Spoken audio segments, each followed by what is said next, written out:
കുറച്ചായി ഞാനും ആനന്ദും ഒരു യാത്ര പോകണം എന്നിങ്ങനെ വിചാരിക്കുന്നു. പക്ഷേ സമയവും കാലമൊക്കെ ഒത്തു വന്നപ്പോൾ നമ്മുടെ Indian metrological department severe rainfall announce ചെയ്ത സമയമായിരുന്നു. പക്ഷേ എന്ത് ചെയ്യാനാ, നമ്മൾ പ്ലാനൊക്കെ ചെയ്ത് ആറ്റ് പോവല്ലേ. അതുകൊണ്ട് എന്തും വരട്ടെ എന്ന് വിചാരിച്ച് രണ്ടും കൽപ്പിച്ച് ഞങ്ങൾ ഇറങ്ങി.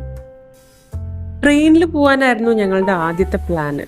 പക്ഷേ ട്രെയിൻ വളരെയധികം ലേറ്റ് ആയിരുന്നു. പിന്നെ ഞങ്ങൾക്ക് അവിടെ എത്തിയിട്ട് ചെറിയ ചില പരിപാടികളൊക്കെ ഉണ്ട്, അതെന്താണെന്ന് വഴിയെ കാണാം. ആ കാരണങ്ങളൊക്കെ കൊണ്ട് പരിപാടിയിൽ മാറ്റങ്ങൾ വരുത്തി ഞങ്ങൾ കാർ എടുത്ത് തന്നെ പോകാൻ തീരുമാനിച്ചു.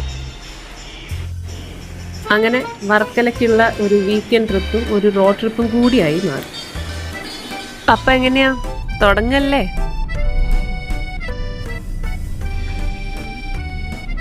അങ്ങനെ കാഴ്ചയൊക്കെ കണ്ട് പാട്ടൊക്കെ കേട്ട് വർത്താനൊക്കെ പറഞ്ഞ് 180 കിലോമീറ്ററുകൾ താണ്ടി ഞങ്ങൾ വർക്കലെത്തി. സ്റ്റേ ചെയ്യാൻ ബുക്ക് ചെയ്ത സ്ഥലത്തെത്തിയതും ഞങ്ങൾ ഇറങ്ങി. കാരണം അവിടെ അടുത്ത് ഇന്ത്യ കഫേയിൽ 8:30 ഒരു റിസർവേഷൻ എടുത്തിട്ടുണ്ടായിരുന്നു. ഇന്ത്യ കഫേയിലെ ഫുഡൊക്കെ നന്നായിരുന്നു കേട്ടോ. പക്ഷെ എനിക്ക് അതിനേക്കാൾ ഇഷ്ടമായത് അതൊരു പെറ്റ് ഫ്രണ്ട്ലി പ്ലേസ് ആണ് എന്നുള്ളതാണ്. എന്താ ആലോചിക്കുന്നേ?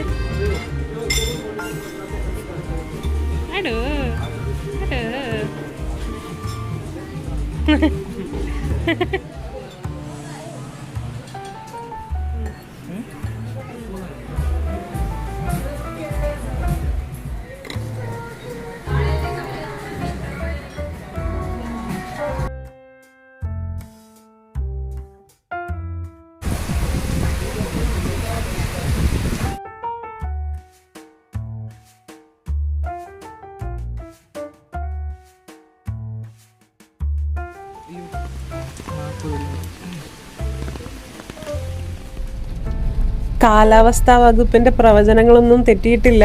മഴ തന്നെയാണ് ഇന്നും മൂഡ്.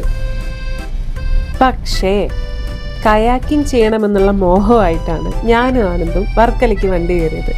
അപ്പം മഴയാന്ന് വിചാരിച്ച് വീട്ടിൽ കിടന്നുറങ്ങാൻ പറ്റുമോ? ഇല്ലല്ലോ. ഇപ്പം ഞാനിങ്ങനെയൊക്കെ പറയും, പക്ഷേ രാവിലെ എണീച്ച് പോകുമ്പോണ്ടല്ലോ എൻ്റെ പൊന്നെ, എനിക്ക് പേടിയായിട്ട് ഒരു നിവൃത്തി ഉണ്ടായിരുന്നില്ല. നീന്താൻ അറിയില്ല, വെള്ളം പേടിയാണ്. ഞാൻ 2 തവണ എങ്ങാൻ മുങ്ങിയിട്ടുണ്ട്. അതുകൊണ്ട് എനിക്ക് ആലോചിക്കുമ്പോൾ തന്നെ ടെൻഷൻ ആവുമായിരുന്നു. മഴ ആയതുകൊണ്ട് അവർ തന്നെ അത് ക്യാൻസൽ ചെയ്യുമെന്നുള്ളൊരു പ്രതീക്ഷ ഞങ്ങൾക്ക് 2 ആൾക്കും ഉണ്ടായിരുന്നു. പക്ഷെ ക്യാൻസലായില്ല. അവിടെ ചെന്നപ്പോൾ അവിടെ ഫുൾ ഓണാണ്. ഒരു മഴയാണെങ്കിലും വിഷയമൊന്നുമില്ല, നമുക്ക് പോവാന്നുള്ള മൈൻഡായിരുന്നു. ഞങ്ങൾ കയക്കിംഗ് ചെയ്യാൻ വന്നത് വർക്കലേന്ന് ഒരു അരമണിക്കൂർ ദൂരത്തിൽ പരവൂർ എന്ന് പറയുന്ന സ്ഥലത്തുള്ള മാംഗ്രൂവ് ഫോറസ്റ്റ്, അതാണ് ഇതിൻ്റെ പേരെന്നാണ് എൻ്റെ ഒരു ഓർമ്മ, ഈ പറയുന്ന സ്ഥലത്താണ്. ഓൾറെഡി പേടിച്ചരണ്ട് നിൽക്കുന്ന ഞങ്ങളുടെ മുന്നിലേക്ക് അവർ കൺസെൻറ്റ് ഫോമും കൂടി തന്നു. അതായത് നമുക്ക് എന്തെങ്കിലും പറ്റിയാൽ അവർ ഉത്തരവാദിത്വം ഏറ്റെടുക്കില്ല, അല്ലെങ്കിൽ നമ്മൾ അവരെ ഉത്തരവാദികളാക്കില്ല എന്ന് നമ്മളെ എഴുതി ഒപ്പിട്ട് കൊടുക്കുന്നൊരു ഫോം. ഹായ്, നല്ല രസമായിരുന്നു. പക്ഷെ ശരിക്കും നല്ല രസമായിരുന്നു കേട്ടോ. ഞാൻ പേടിച്ച പോലെ ഒന്നും ആയേ ഇല്ല. ഭയങ്കര നല്ലൊരു അനുഭവമായിരുന്നു.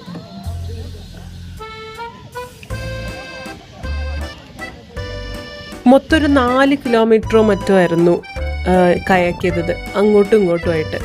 എന്നിട്ട് ആഴം കുറഞ്ഞൊരു സ്ഥലത്തെത്തിയപ്പോൾ മാംഗ്രൂവ്സിൻ്റെ ഒക്കെ അടുത്തായിട്ട് നമുക്ക് ഇറങ്ങാം.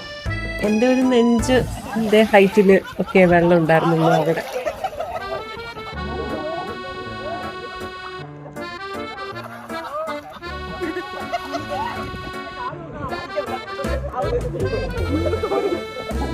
സാധാരണ മനുഷ്യന്മാർ ഇങ്ങനെ അവർക്ക് ചെയ്യാൻ പറ്റാത്ത, അവരെ കൊണ്ടൊക്കാത്ത കാര്യങ്ങളൊക്കെ എന്തെങ്കിലും സാഹചര്യങ്ങളൊക്കെ ചെയ്തിട്ട് പിന്നെ ഒരു ഫിലോസഫി പറച്ചിലുണ്ടല്ലോ, അതുപോലെ ഇപ്പം എനിക്കും പറയാമല്ലോ, നമ്മൾ നമ്മുടെ ഫിയേഴ്സിനെയൊക്കെ ഫേസ് ചെയ്യണം എന്നൊക്കെ.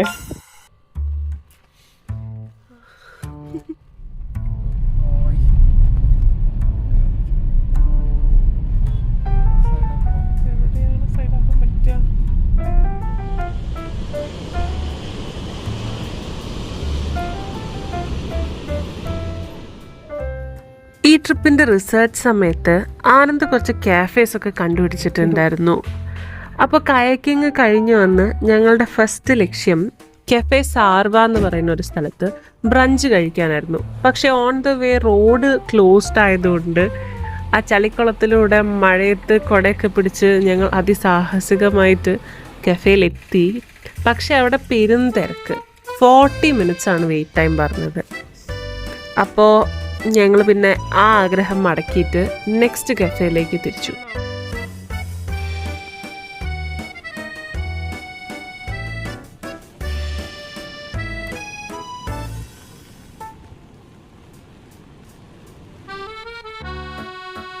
ഞങ്ങൾ ഈ ട്രിപ്പ് പ്ലാൻ ചെയ്തപ്പോൾ ഒരു ഐഡിയ ഉണ്ടാവില്ലാത്തൊരു കാര്യമായിരുന്നു ഇത്രയും നടക്കേണ്ടി വരുന്നുള്ളത്. പക്ഷെ അത് ആക്ച്വലി ഞങ്ങളുടെ ട്രിപ്പിനെ കുറച്ചും കൂടെ രസകരമാക്കുക ചെയ്തത്. കാരണം നമ്മളൊരു സ്ഥലത്തിനെ ശരിക്കും അറിയണമെങ്കിൽ അവിടെ കുറച്ച് ദിവസം നിൽക്കുകയും അതിലൂടെയൊക്കെ നമ്മൾ നടക്കുകയും അവിടുത്തെ പബ്ലിക് ട്രാൻസ്പോർട്ടൊക്കെ ഉപയോഗിക്കുകയൊക്കെ ചെയ്യുമ്പോഴാണല്ലോ. ഞങ്ങൾക്ക് പബ്ലിക് ട്രാൻസ്പോർട്ടൊന്നും ഉപയോഗിക്കാൻ പറ്റിയില്ല. പക്ഷേ ഈ കുറേ നടന്നുകൊണ്ട് ഈ മെയിൻ റോഡ്സ് അല്ലാണ്ട് അവിടുത്തെ കൊച്ചു കൊച്ചു സ്ഥലങ്ങളിലൂടെയൊക്കെ ഇങ്ങനെ കുറേ നടക്കാൻ പറ്റും. അപ്പോൾ അത് നല്ലൊരു കാര്യമായിട്ട് എനിക്ക് തോന്നി.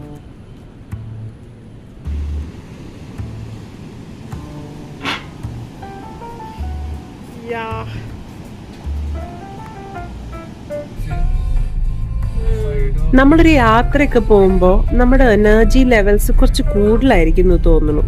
ഇത് ഞങ്ങൾ അടുത്ത സ്ഥലത്തേക്ക് പോവാണ്, ജടായുപ്പാറ.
അടുത്ത ലക്ഷ്യം ക്ലിഫിലിരുന്ന് ഡിന്നർ കഴിക്കുക എന്നുള്ളതാണ്.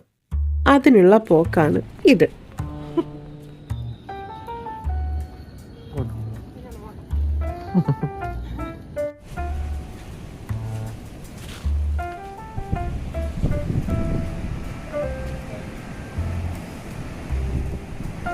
കണ്ടോ കണ്ടോ, നമ്മൾ ഇവിടെയാണ് നിൽക്കണേ.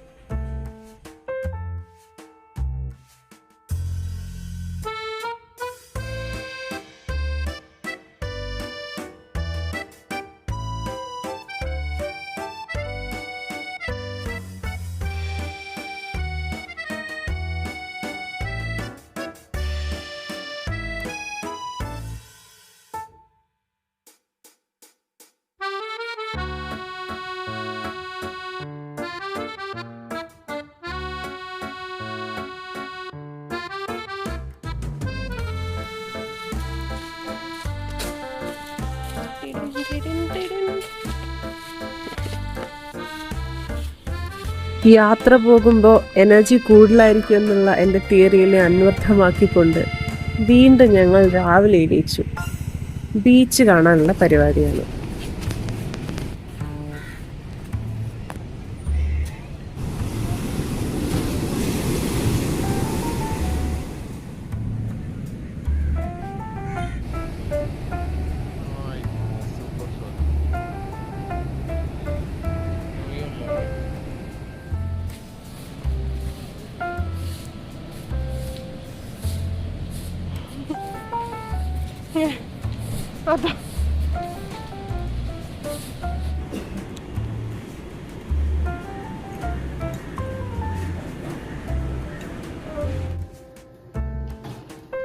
ഒരു യാത്ര പോകുമ്പോൾ ഞാൻ ശ്രദ്ധിക്കാറുള്ള മറ്റൊരു പ്രതിഭാസം എന്താന്ന് വെച്ചാൽ ദിവസങ്ങൾക്ക് നീളം കൂടുതലുള്ള പോലെ തോന്നും. ഇപ്പോൾ ഈ യാത്ര വെറും 2 ദിവസം മാത്രമേ ഞങ്ങൾ മാറി നിന്നിട്ടുള്ളൂ. പക്ഷെ ആ 2 ദിവസം എനിക്ക് ഒരു 2 ആഴ്ച നീണ്ട ഒരു ലോങ് വെക്കേഷന് പോയി വന്നൊരു ഫീലാണ് ഉണ്ടാക്കിയത്.